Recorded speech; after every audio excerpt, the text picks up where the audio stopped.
may be seated. Well, it's good to be back with you all after a little vacation to the mountains. I was in Colorado for a few days where I officiated my first wedding. It was very special and meaningful. The young woman was an athlete of mine when I coached high school soccer, and then later she was in a college ministry program that I ran. And after the wedding, I went down to Santa Fe for some good food and fly fishing. I realized after seeing some of you yesterday at Dennis Martin's funeral, I needed to give you my obligatory fishing report, because everyone has asked. So here it is. I hiked more miles in search of the best fishing spot than I caught fish. I hiked 5 miles. It turns out I hiked past better fishing spots in search of the most idyllic spot. I lost a total of 2 flies. Not bad, not bad. And I didn't bring my waders because it was so dang hot, but that was a mistake because the water was freezing. I caught 1 fish on the hike back to the car. I was reluctant to even try and stop to fish at this particular spot because I was just done. I was ready to go home. So this last-minute, last-ditch effort to catch a fish proved to be worth it. I caught 1 very small brown trout, which reminded me that I'm a fisherwoman capable of catching fish. So, thank you all for indulging me in my fishing report. Thank you, thank you. Now on to more pressing matters. Our Old Testament reading today is one of the 2 most quotable verses in Jeremiah. Before I formed you in the womb, I knew you, and before you were born, I consecrated you. I appointed you a prophet to the nations. Before I formed you, I knew you. This speaks to the nature of God's knowing, God's ability to know us in the deepest and most personal ways. These words from God to Jeremiah were to be comforting. They were to be encouraging, a voice which empowered and equipped this young Jeremiah for the task that was before him. The impossible task of calling out and warning, to bring judgment, and then to start over, to build again, and to start planting. You might be finding yourselves this morning staring into the face of a new challenge. Maybe you're starting a new school year. Maybe you are at a new school. Maybe you're teaching a new grade. You got a promotion at work, or you have new responsibilities. Maybe you're trying to figure out what to do next because someone in your life has died or is sick. Maybe the things you had planned for in this season of your life are not happening. Whatever the case may be, you're likely having a Jeremiah moment. A Jeremiah moment goes something like this. I know that I'm called by God. I know that I'm supposed to be doing this, and I will be equipped by God. But let's be honest, I'm just a boy. I'm just a girl. I'm just a human. I'm not enough. How am I going to do this? Before I went on vacation the other week, I was tasked with watching both of my godchildren for the weekend. The oldest is 3 and the youngest is 18 months.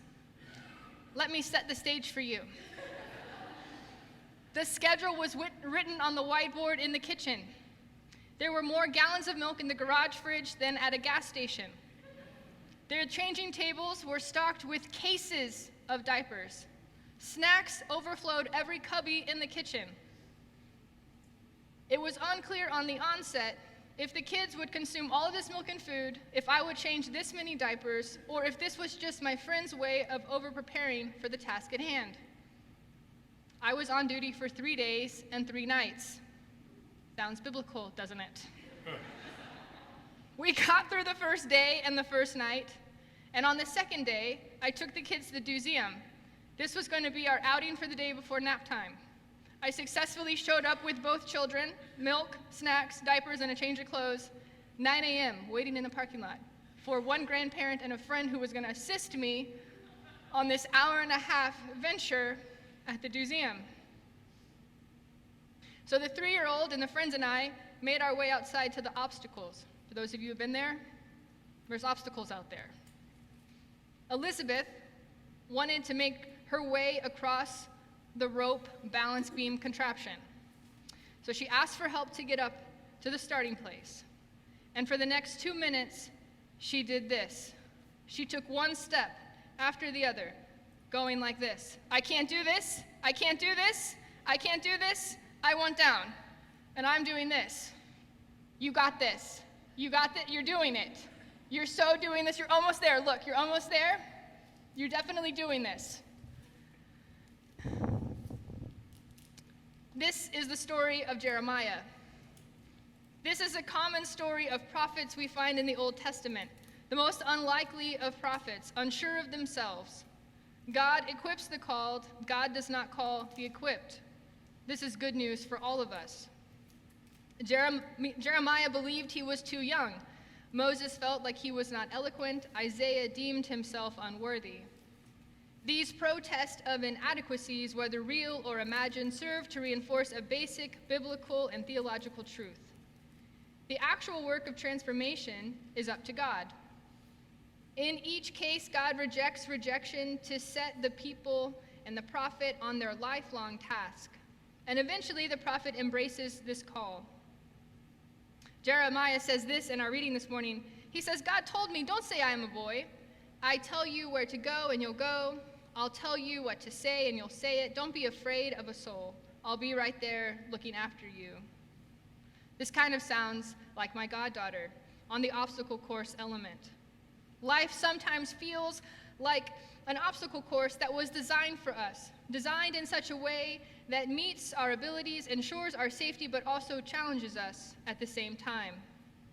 This challenge the challenge bit is the part that calls us to lean into trusting ourselves, trusting those around us who are encouraging us, trusting that God is guiding our steps right beside us and looking after us.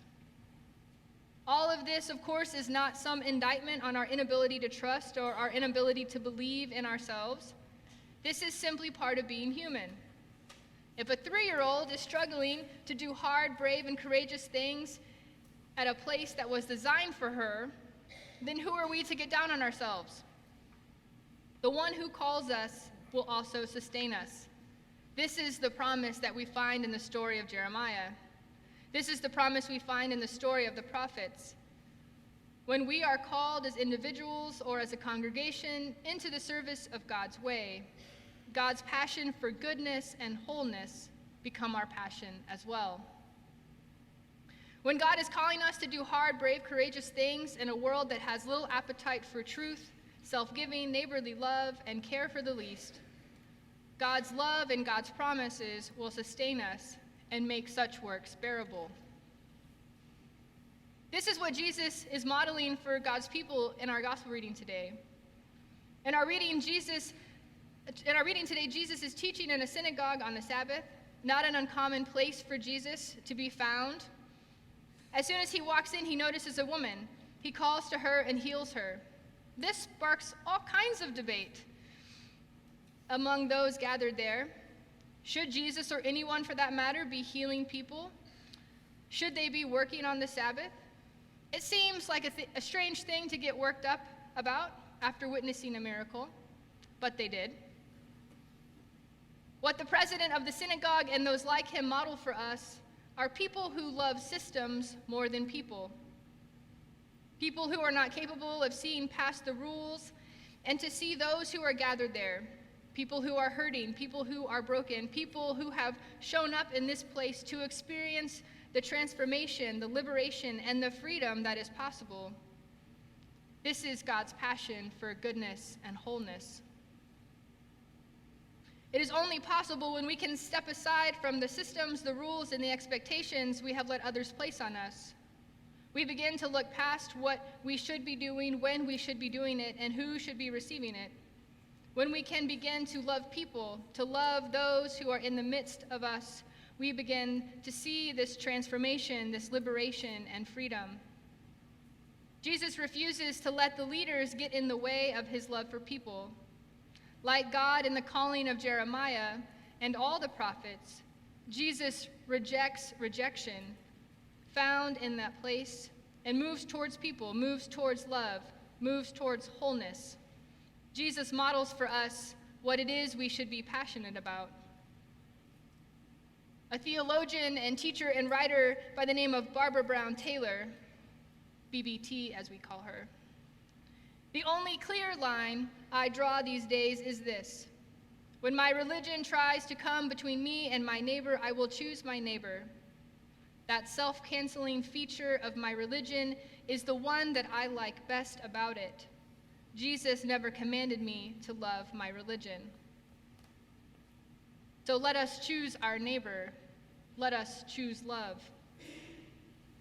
What Jesus does for this woman, he is longing to do for all of Israel and for all of us. Longing to untie us, unbind us from the doubled over stance that has afflicted us. Jesus wants to set us free and stand us upright, to become untied from our bondage in the great Sabbath celebration. The celebration that we participate in, the celebration that we usher in this place each Sunday. This is the great act of liberation that has the power to transform the world. When my goddaughter found herself successfully at the end of the obstacle course, she made her way down to the ground and began wandering around. When she got her bearings, she locked eyes with the starting place again. And she said to me with the confidence only a 3-year-old in a linen dress and red Keds can muster, "I want to do it again. Help me up." I pray that we, the good people of St. Thomas, embrace our Jeremiah moments, the moments when we are unsure, unsteady, and reluctant, coupled with the reassurance and reminder that we are not the ones who do the equipping. That is left up to the one who calls, the one who sustains, and the one who loves. As we begin again, maybe it's a new school year for you, a new year marked with loss or illness. Whatever the challenge is before you, whatever God has called you to in this season, may you be reminded that you are equipped.